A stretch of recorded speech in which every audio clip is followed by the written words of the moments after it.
First reading. A reading from the second book of Maccabees, chapter 6, verses 18 to 31.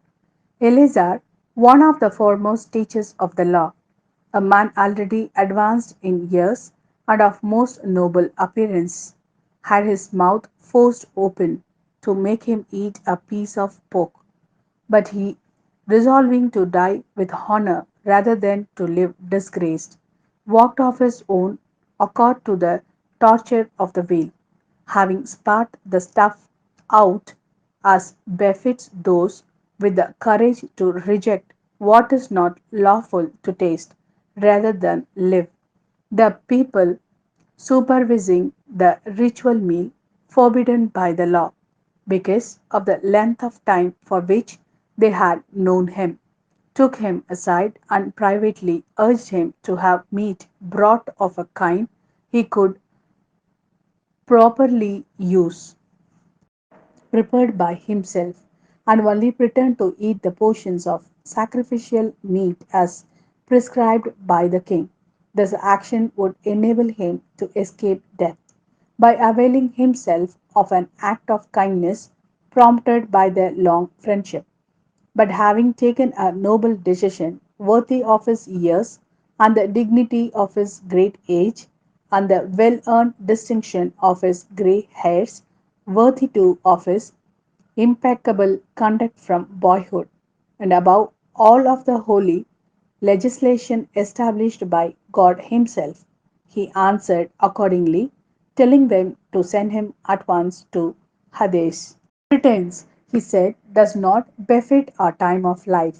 Many young people would suppose that Eleazar, at the age of 90, had conformed to the foreigner's way of life, and because I had played this part for the sake of a paltry brief spell of life, might themselves be led astray on my account, I should only bring defilement and disgrace on my old age. Even though for the moment I avoid execution by man, I can never, living or dead, elude the grasp of the Almighty. Therefore, if I am man enough to quiet this life here and now, I shall prove myself worthy of my old age, and I shall have left the young a noble example of how to make a good death, eagerly and generously for the venerable and holy laws.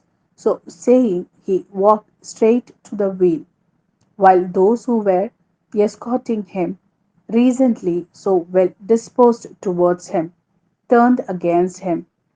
After this declaration, which they regarded as sheer madness, he, for his part, just before he died under the blows, gave a sign and said, "The Lord, whose knowledge is holy, sees clearly that, though I might have escaped death, from awe of him I gladly endure these agonies of body under the lash.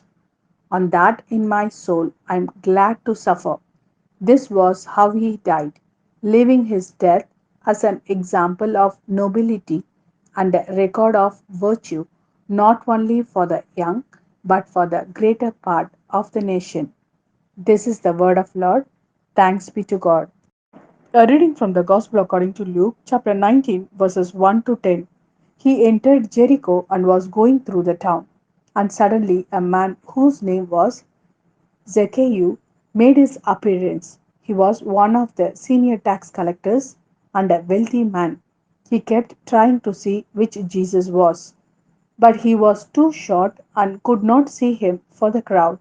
So he ran ahead and climbed a sycamore tree to catch a glimpse of Jesus, who was to pass that way.